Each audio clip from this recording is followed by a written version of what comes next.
So let's walk through the major critiques of utilitarianism. And we're going to start with what we were just talking about. And that's right in the middle. Moral requirements are unlimited. Do you guys realize that it doesn't matter, you know, what you do, your moral requirements always continue in utilitarianism. There's always one more kid that, Sarah, you could save if you wanted to, right? There's always one more. In fact, if you were really doing this well, doing utilitarianism well, then you have to recognize that, frankly, everything that you have beyond the bare minimum of existence could be maximized probably better elsewhere, at least for the vast majority of people. This is the case in the United States anyway, right? $200 doesn't go very far here, but it goes a long ways in South America. So the moral requirements are always there. Oh, good, you saved a kid. Hey, you still have an extra $200, another extra $200, and another one. You could keep saving kids until you give all your money away, basically, except for that which you need to survive. And even that becomes kind of questionable, if you know what I mean. I mean, let's supposing you guys have kids someday, and I expect that many of you will. And I can tell you that as a parent, you love your child. It's a natural thing. But, and perhaps you know someone this has happened to, but sometimes sad things happen and kids get cancer. That does happen. Now, let's just think about this for a minute. You're a parent and you're a utilitarian. Your kid gets cancer. That's going to cost the insurance company hundreds of thousands of dollars. It's going to cost you tens of thousands of dollars out of your pocket. And that money could be maximized a lot better elsewhere. See what I'm saying? Moral requirements are unlimited. This means you can't even take care of your own family. And at times, you need to let your own family member die. Right? I could save maybe one kid, my kid, by spending $300,000 on cancer treatments. Or I could take that $300,000 and save thousands of kids elsewhere. Sorry, little child of mine. It's a rough life. You're going to die. Yep, that would make me sad. But then again, when you do the math, it makes sense. So I'm really sad. My kid is dead, but I've got 1,000 kids who live because of it, because I put the funds there.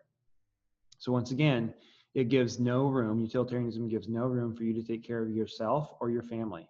And frankly, look at me. I'm a diabetic. That costs money. Now you might say, Mr. Cook, right now, based on the cost of insulin and the impact that you make on those around you, I teach some things, and hopefully that has a general positive thing for my students, a positive, you know, you put it in the positive utilitarian check mark box. Hopefully anyway. Now, of course, today you may not be feeling that, especially because I'm like throwing you all under the bus a bit. But in the end, you know, in the long run, hopefully there's utility in my teaching. Hopefully there's utility with my my kids, that I'm raising my kids. But at some point, my utilitarian value will go down and my medical problems will increase. At some point, it really would make the most utilitarian sense for my wife and me to go for a little hunting trip, and then my wife have this little hunting accident. You know what I mean? Where she sort of takes me out because diabetes. You know what I'm saying? Like, just do the math. Do the utilitarian calculus, and Mr. Cook is already walking a pretty thin line in terms of whether he deserves to die or live. And at some point, it'll be very clear it's time for him to go. What do you guys think of that? And so Audrey's like, yeah, I put my husband up against the wall and shoot him if necessary. Well, Audrey, look, you're already not being utilitarian by not spending your extra money. And are you going to, you know, say, hey, my little kid, you got cancer. Sorry, the utilitarian value isn't in helping you. Are you going to do that? Is that right? No comment? Okay. So jumping back up to the first critique here, does utilitarianism actually promote happiness? Williams argued no. And the reason would be because you are required to basically give up if you're being consistent, you're required to even give up on your family members. Yep, your little kid got cancer. Yep, put him down. Peter Singer himself suggested that when his mother got Alzheimer's, she should have been put down, like you put down a dog. And if we live lives where we can't commit to the people in our lives or the causes in our lives, are we happy people? Williams would say the answer is no. And so if we are embracing utilitarianism, then we'll all actually be less happy than we would be otherwise, even in kind of the broken, crazy world we live in. We're all happier now than we would be following utilitarianism. So utilitarianism collapses on itself. I think that's the best argument against it. It's a logical, good, strong, logical argument against it. And I think it may be true. Another critique that we've already looked at is that the consequences in an action is simply too unknowable to know whether there will be utility produced. Right? You're on the bridge. You got the fat man. Should you push the fat man off the bridge in front of the train? Well, will he stop the train? You don't know. Will he land in front of the train or beside the track? I don't know. Who knows? Does he bounce? So once again, you just don't know for sure what the consequences are going to be. Should Jim shoot the Indian?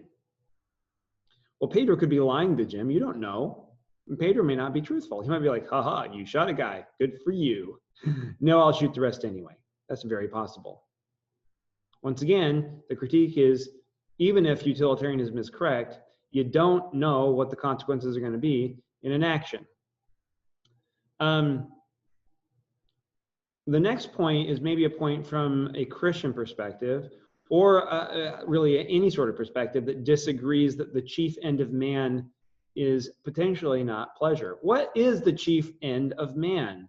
Do we have any Calvinists in the room here? Calvinists on Zoom?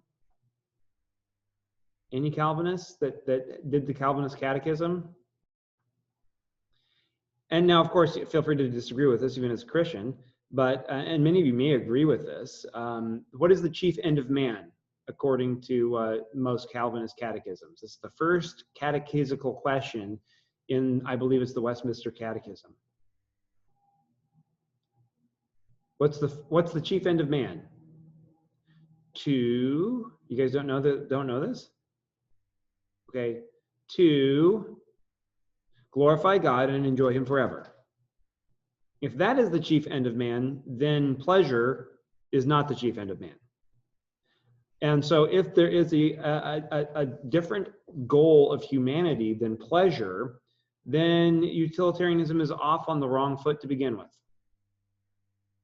Okay, and then finally, let me give you an example. And by the way, this will be a example that might make some of you uncomfortable. I always like a good moral dilemma. And this is actually one that doesn't involve trains. So there you go. I prefer the ones that involve trains. So my utilitarians, this is a question especially for you. You live in a cul-de-sac. And there's a little boy who lives down the road. Guess what his name is? Jimmy. Jimmy lives down the road, and something happens to his parents, and they die. And he's kind of wandering around, and he knows you a little bit. So you're like, oh, come into the house. I'll see if I can find your parents. You realize that his parents are dead, and you call the police.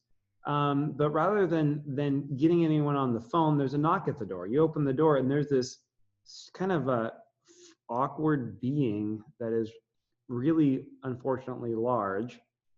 You're not sure if it's angelic or demonic, but it's pretty weird. And this being says, hey, just so that you know, that little boy, Jimmy, when he experiences pain, the rest of the world experiences pleasure, experiences some sort of euphoria. When he hurts, specifically, the rest of the world generally feels pleasure. One little boy hurts, 7 billion people are made more happy.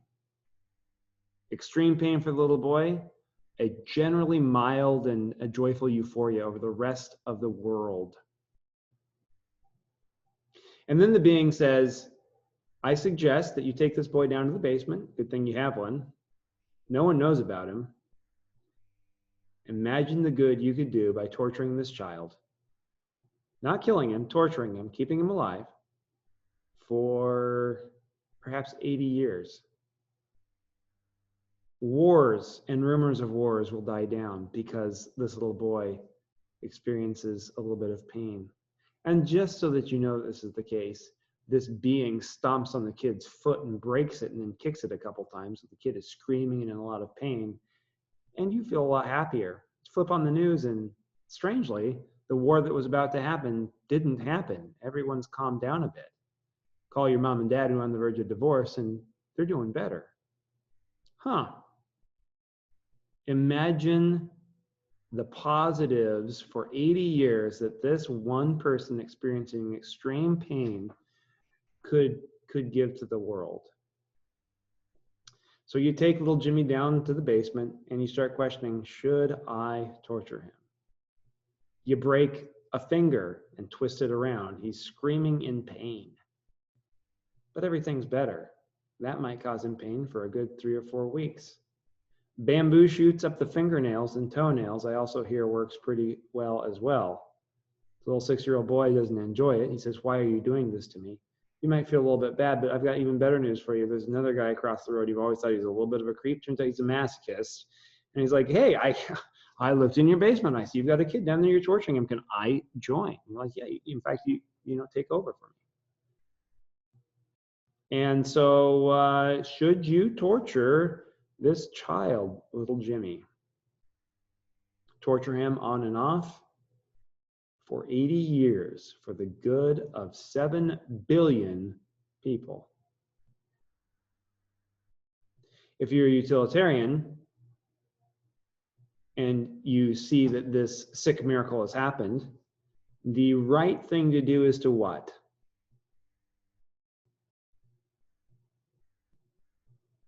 Audrey?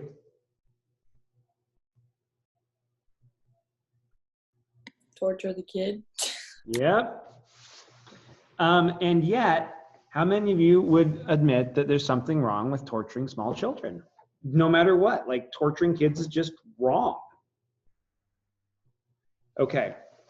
So once again, we can see with all these critiques that utilitarianism could require you to do potentially horrific acts. And those acts would be right. Of course, this is fairly obvious, right? Like I had several of you suggesting that Johannes should join the Nazis to kill Jewish people, but at a lesser rate than the other guy, right? How is that not horrific? Know what I'm saying? So how many of you think that utilitarianism, after we've gone through the critique of it, is still a good system? Let me see your hands. Somebody like, yeah, go utilitarianism.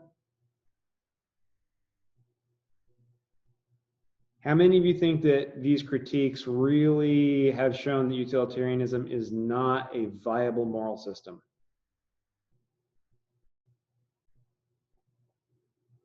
Am I not going to have any utilitarians in this class? Come on. Come on, Audrey. Please be. You're going to write your pass on the utilitarian?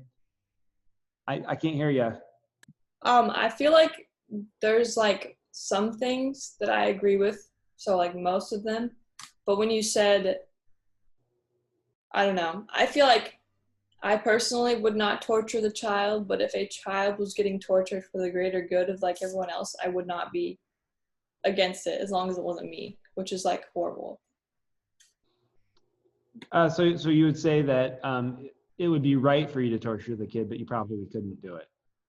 Yes. I mean, not right, but not, yeah, right, I guess. Well, what if you could have the neighbor do it? Like the neighbor's like, I love torturing kids. I've been doing it for 20 years. And you're like, well, I got one down here. You know, you don't have to do it yourself. Okay. Okay. All right. So maybe we have one utilitarian in the class, but the rest of you are saying no. Yeah. Any questions? Also, when you talked about how like you can't uphold any of like your beliefs or anything about promises and Yeah, getting married and stuff, and like that would make for a less happy life. yeah. I feel like I don't agree with that also, because if it's you're not necessarily like benefiting yourself.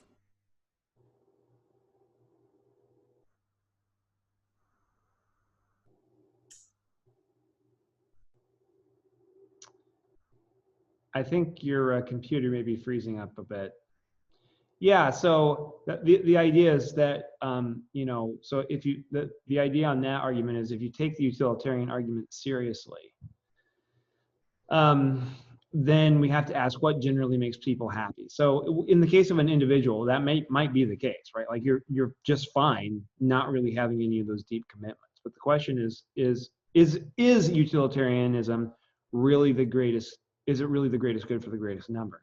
Will the aggregate of people be happy living a life where they can't really commit very strongly to anything besides utilitarian calculus? And that does require a lot of scientific study, frankly. You have to measure what makes people generally happy. But if it's the case that people are made happiest by commitments to their kids, to their family, to their religions, to their places of work, to their projects, or whatever they may be, if that's truly what does make people happy and utilitarianism does away with that, then utilitarianism actually doesn't work. Like it collapses on itself. And that's really what the question is what makes people happy to begin with, if that makes sense. So once again, it's not necessarily about you, the individual, it's more about the aggregate, the whole. Do the majority of people need those commitments in order to be happy? Utilitarianism doesn't let you have them. Audrey. I feel like happiness and the good of people is different. Because like the best outcome for people isn't not necessarily like happiness. Okay, so what is it? It's just like what's right and what's good, which is not always happiness. Okay, well, when we say happiness here, we mean just general benefit, pleasure, utility, really. Right, and you know, utilitarianism defines the good as that which is generally beneficial, generally advantageous, generally pleasurable, generally happy. Or maybe we could even use a term that Christians like to use, and the word is maybe joyful. Okay, guys, that's what I have for you today. So once again, please look at the article by Immanuel Kant in your course back. If you read the whole thing, you'll be perfectly fine with the question I'll be asking, and you'll get good points for doing so. If you don't, you won't. Even if you find that your understanding of the article is quite difficult, power through it. See if you can kind of figure out what Kant is asserting and arguing. And maybe some of you will prefer the deontological ethical systems to these consequentialist systems that we have been looking at. Any questions before I let you go? All right, guys, thank you. And next time you go think about going on a missions trip, ask yourself, how many kids have to go down so that I can paint a school building wall? And with that, we'll see ya.